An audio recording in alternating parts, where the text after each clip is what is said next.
ఆడు కోపంతో వచ్చేస్తున్నాడు. అదిగో కొట్టేశాడు. చెప్పాను నేను నీకు. అడిగి గట్టిగా కొట్టేస్తాడు రిషి. అదిగో కొట్టేస్తాడు, చెప్తున్నాను కదా. అన్న ఆపలేవు నువ్వు.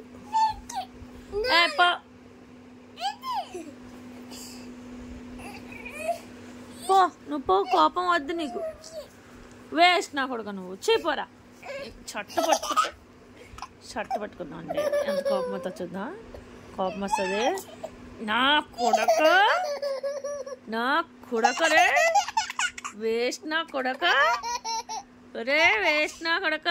ఉండరా అరే గోస్ట్ నా కొడక. గెట్ అవుట్ రిషి ఏమన్నా గెట్ అవుట్ అను. గెట్ అవుట్ నాన్న. నువ్వేమనకు రిషి ఏమనుకో తగులుతుంది నాన్న. రిషి స్టాప్ ఇట్ నాన్న. ఇగో ఏమనుకో. ఒరేయ్